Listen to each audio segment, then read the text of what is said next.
Hello my dear students, how are you all? Today we are going to start chapter 3 from class 7th civics, that is state government. आज हम state government means राज्य सरकार के बारे में चर्चा करने वाले हैं।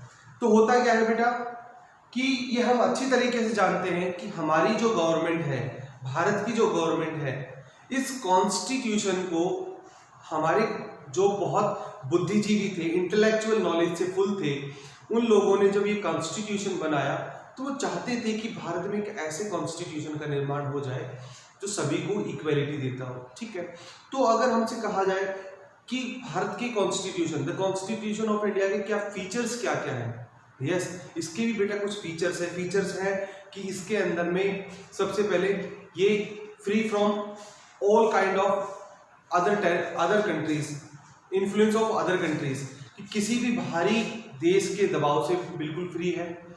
Flexible and rigid constitution, Indian constitution is neither flexible और रिजिड।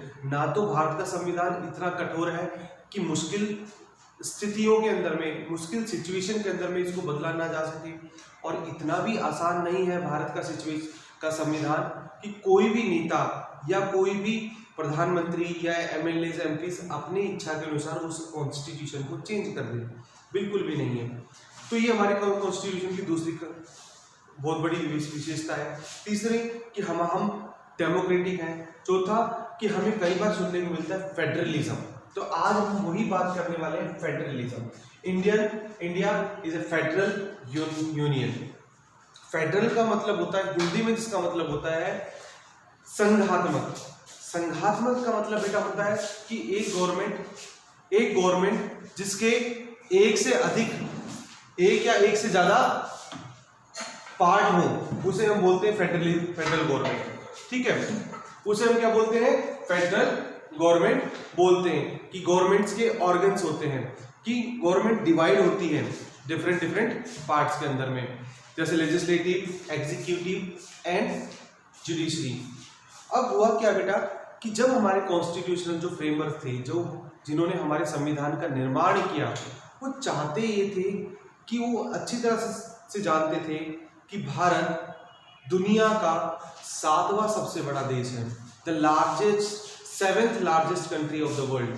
और ये यहाँ पर जो थी भारत के अंदर में जो है, अलग अलग डिफरेंट लैंग्वेजेस हैं, अलग अलग वेशभूषा है, कल्चर अलग है, कस्टम्स अलग है, रिचुअल्स अलग है, बिलीफ्स अलग अलग हैं, और भी कई तरह के ज्योग्राफिकल कंडीशन अलग अलग हैं।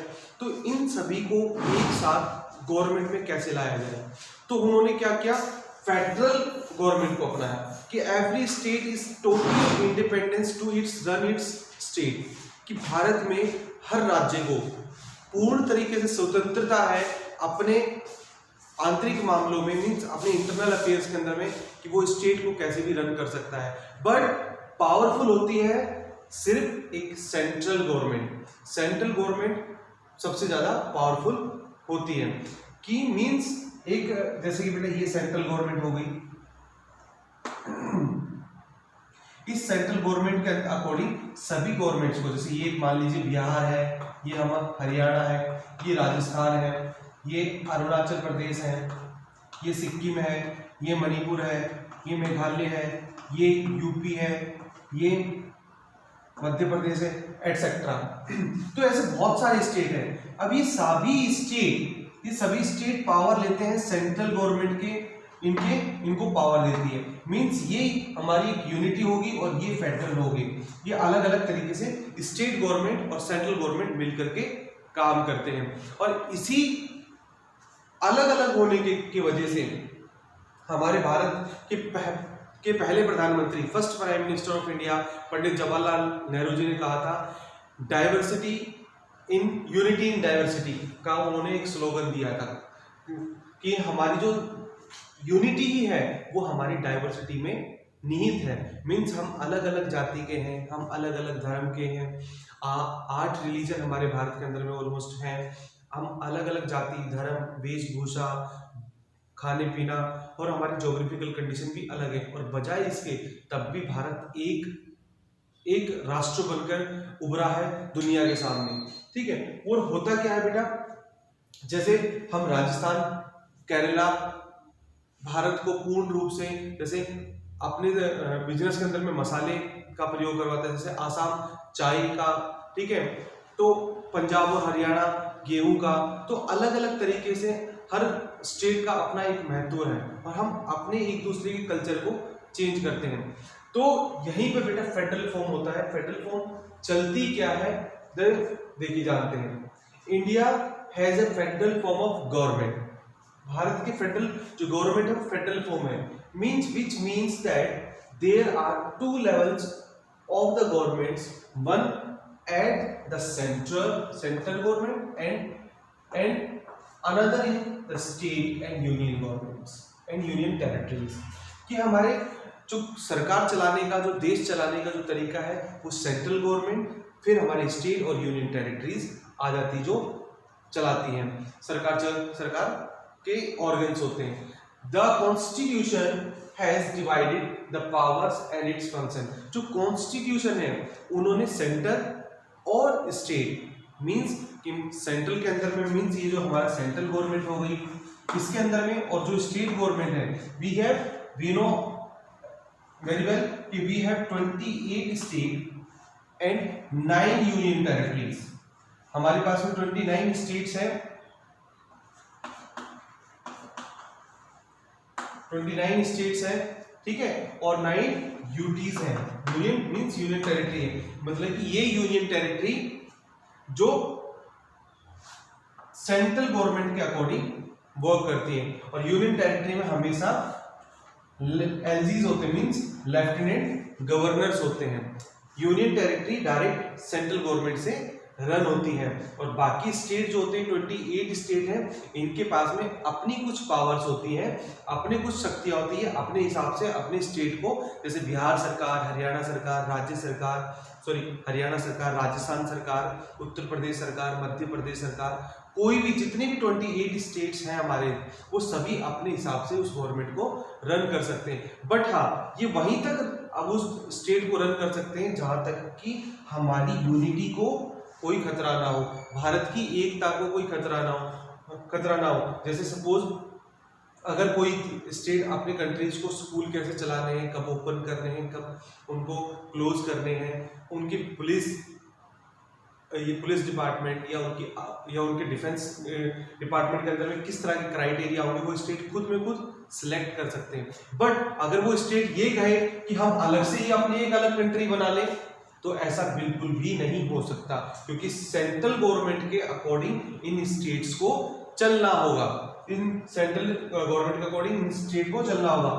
और होता क्या है, सेंट्रल गवर्नमेंट के पास में बेटा ये पावर भी होती है कि अगर किसी स्टेट को एक साथ मर्ज करना हो तो वो अथॉरिटी भी सेंट्रल गवर्नमेंट को हो। जैसे कि अगर अभी बिहार पहले बहुत बड़ा हुआ करता था, उसके अंदर में से झारखंड अलग हुआ, ठीक है, उसके अंदर में से दूसरे एक और स्टेट अलग हुआ, ठीक है, झारखंड अलग हुआ बिहार में से, तो क्या वो फैसला किसका था? वो फैसला था हमारे सेंट्रल गवर्नमेंट का। सेंट्रल गवर्नमेंट किसी भी स्टेट को अलग कर सकती है। अगर वो चाहे कि दो स्टेट को मिलाकर के एक स्टेट बना दिया जाए तो वो भी ऐसे ही होगा।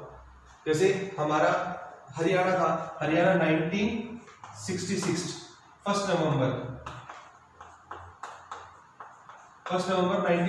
1966 को हरियाणा को पंजाब से अलग करके दो स्टेट बना दिए गए थे, पंजाब और हरियाणा। तो ये फैसला किसने लिया? सेंट्रल गवर्नमेंट ने लिया। अगर हरियाणा चाहे या पंजाब चाहे कि हम एक दूसरे से अलग हो जाए तो ऐसा नहीं हो सकता। तो इसलिए आपको ये बात समझ में आ गई होगी कि स्टेट गवर्नमेंट बस वही काम कर सकता है जो छोटे लेवल के मींस जो उन्हीं तक सीमित है, लेकिन कोई बड़े फैसले लेने होते हैं तो सेंट्रल गवर्नमेंट ही लेती है। और ये सेंट्रल गवर्नमेंट के लिए गए फैसले सभी 28 स्टेट के ऊपर में अप्लाई किए जाते हैं और 9 यूनियन टेरिटरी के ऊपर भी अप्लाई किए जाते हैं, ठीक है। अब होता क्या बेटा कि ये अपने काम करने के तरीके में फिक्स है। जैसे हमारे एक आया था, डिमोनेटाइजेशन हुआ था, इंडिया के अंदर में क्या हुआ था, डीमोनेटाइजेशन हुआ था। तो डीमोनेटाइजेशन का फैसला सेंट्रल गवर्नमेंट का था। अब इस सेंट्रल गवर्नमेंट को भारत के 28 स्टेट्स और जो उस टाइम में हमारे पास में 9 यूनियन टेरिटरी नहीं, 7 यूनियन टेरिटरी थी, ठीक है। और अब क्या है, फिलहाल में 2 जम्मू एंड कश्मीर को मिलाने के बाद में हमारे पास में 9 यूनियन टेरिटरीज हो गई, जम्मू कश्मीर और लद्दाख। इनको करने के बाद में ये 9 यूनियन टेरिटरीज हो गई। अब हुआ क्या बेटा कि जब डीमोनेटाइजेशन हुआ था तो डीमोनेटाइजेशन का फैसला पूरे सभी स्टेट 28 स्टेट और यूनियन टेरिटरीज ने माना था। ये नहीं कि भाई कोई बिहार सरकार या हरियाणा सरकार को मना कर दे कि हम ये फैसला नहीं मानते, उनको मानना पड़ेगा, क्योंकि जो मनी बिल होते हैं, जो बैंकिंग सेक्टर्स होते हैं, इंटरेस्ट होते हैं, या रेलवे के जो भी किराए को कम करना बढ़ाना, बैंकिंग में इंटरेस्ट को कम करना या बढ़ाना, वो सारे जो बड़े अहम फैसले होते हैं कि हम किस कंट्री के साथ में कैसे रिश्ते रखेंगे, उनको साथ में हमें दोस्ती करनी है या करनी है, वो सब सेंट्रल गवर्नमेंट का फैसला है। सिर्फ स्टेट गवर्नमेंट यहाँ वहां तक काम करती है कि सिर्फ उस स्टेट को संभाल सके। तो ये हमारा यूनियन और फेडरल स्टेट गवर्नमेंट के अंदर में काम होता है। तो इसी गवर्नमेंट के अंदर में होता क्या बेटा, unitary, the constitution has divided the powers and its function from government in clear terms. Clear terms का मतलब होता है कि ठीक है, अब हमने बेटा ये समझ लिया कि सेंट्रल गवर्नमेंट क्या होती है और स्टेट गवर्नमेंट क्या होती है। अब बात आती है कि ये रन कैसे करते हैं। अब इन दोनों की 3 ऑर्गन्स होते हैं, इन दोनों के 3 ऑर्गन्स होते हैं, 3 ऑर्गन्स होते हैं। ये 3 ऑर्गन्स कैसे काम करते हैं देखिए, 3 ऑर्गन्स बेटा कैसे काम करेंगे देखिए।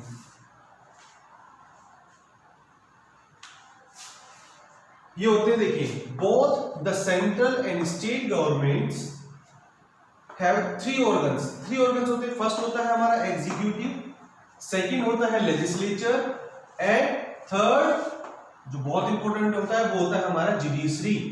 Each of these organ perform certain function as specified in the constitution. और ये तीनों के तीनों ऑर्गन्स जो गवर्नमेंट के होते हैं वो ऐसे काम करते हैं जैसा कि कॉन्स्टिट्यूशन के अंदर में पहले से स्पेसिफाइड, मींस बता दिया गया है कि आपके क्या फंक्शन होंगे, एग्जीक्यूटिव के, लेजिस्लेचर के क्या फंक्शन होंगे, उसकी पावर्स क्या क्या होंगी, वो कहां तक काम कर सकता है, ये लेजिस्लेचर के, और एक जुडिशरी के।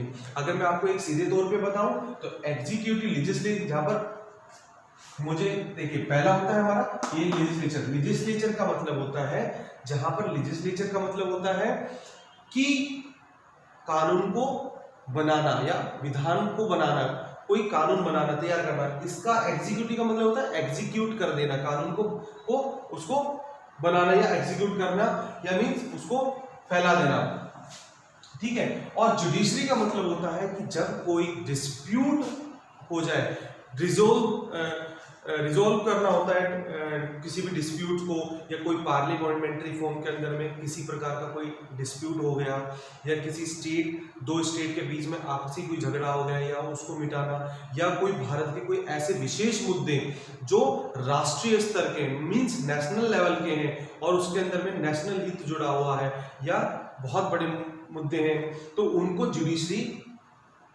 सॉल्व करता है। और यहां तक कि जुडिशरी का जो एक सबसे बड़ा काम है वो है इंटरप्रेट द लॉ, कानून की व्याख्या करना, means explanation of the law. कानून को, लॉ को एक्सप्लेनेशन करने का काम भी जुडिशरी का है। जुडिशरी का ही काम होता है कि भारत के राष्ट्रपति, प्रधानमंत्री, means prime minister and president, दोनों को एडवाइज करें। एडवाइस भी जुडिशरी करते हैं। जैसे हमारे भारत के महामहिम राष्ट्रपति जी होते हैं, मींस प्रेसिडेंट ऑफ इंडिया, उनके कानूनी सलाहकार हाई कोर्ट और सुप्रीम कोर्ट के चीफ जस्टिस होते हैं, मींस और कुछ बड़े विशेष न्याय अधिकारी होते हैं जो उनको सलाह देते हैं कि कैसे बनाने हैं। तो judiciary played a very important role in a democratic country के अंदर में बहुत ज्यादा इंपॉर्टेंट रोल को प्ले करता है जुडिशरी। तो ये ऑर्गन्स होते हैं एक स्टेट और यूनियन गवर्नमेंट के अंदर में। ये ऑर्गन्स बेटा हर जगह, हर तीनों जो ग्रुप होंगे, जो हमारी सेंट्रल गवर्नमेंट होगी, सेंट्रल गवर्नमेंट के अंदर में सुप्रीम कोर्ट होगा, और स्टेट गवर्नमेंट के अंदर में क्या होगा, स्टेट गवर्नमेंट में हाई कोर्ट होगा। ठीक है, तो इस तरह से दोनों में होते हैं। तो दोनों, ये लेजिस्लेचर भी होगा स्टेट गवर्नमेंट के अंदर में, एग्जीक्यूटिव भी होगा, जुडिशरी भी होगा, और ऐसी सेंट्रल गवर्नमेंट के अंदर भी होगा। तो आई होप कि बेटा ये आपको टर्म्स अच्छी तरीके से समझ में आ गई होंगी, thank you so much for watching this video. All the best and God bless you all of you.